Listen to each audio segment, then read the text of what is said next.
I was thinking about how some people recover pretty quick, like the book cure, or even someone who just seems to get it, like pick up this stuff very quickly and they're good in like a few months. And then some people it takes years. And I think it comes down to that person's willingness to think differently about the pain and symptoms, about what it really is, what it's coming from.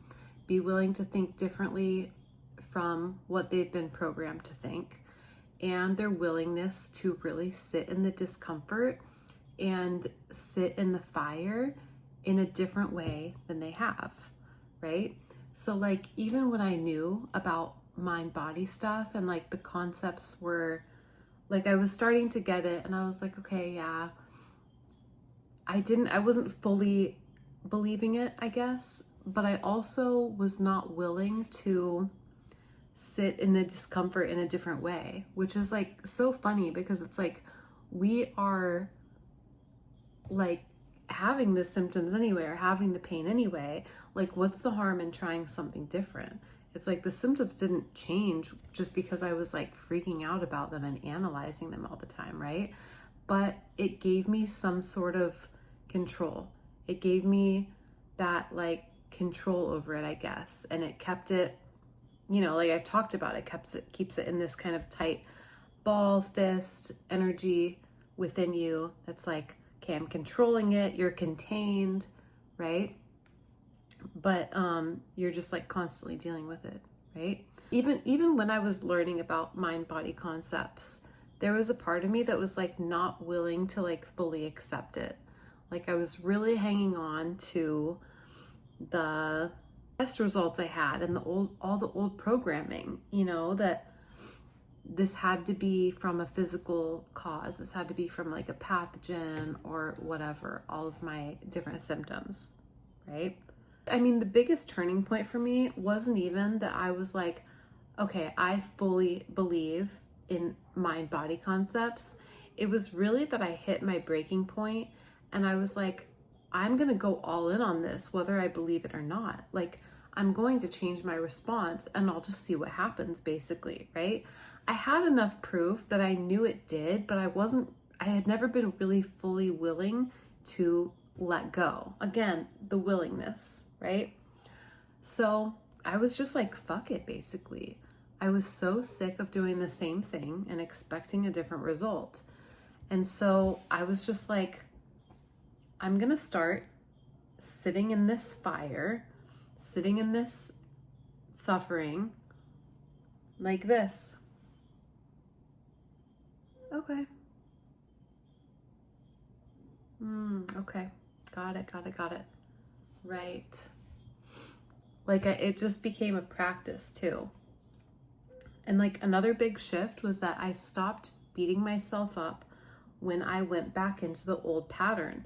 When I started going, oh no, what if this is, oh, I'm freaking out. I didn't go, oh, see, I am a failure. I can't continue to do this. No, it was like catching that and going, okay, let's bring it back. I see now. I see that the old pattern has crept in, and it doesn't have to mean that I'm a failure. What means I'm a failure is if I don't catch it forever, or if I catch it and then I decide I'm a failure, right? Like that sounds so simple. It's so true though.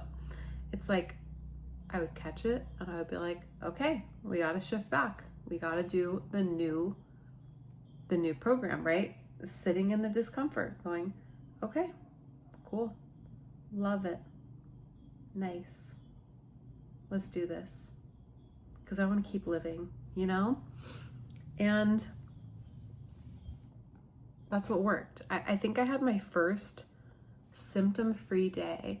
There were moments I was getting glimpses. I was getting like, I feel like it's hard to remember every little moment, but there was like an hour, the first like hour that I didn't have symptoms. And I was just like, what? I was like, don't move. And like, you get so freaked out because it's like, oh my God, I don't want them to come back. But it's like, you know that they're probably going to, because you're still new at this, you're still updating the system and the program. So it's like, okay, let's just enjoy this. Let's document this. Let's really like feel this so I can remember this is working.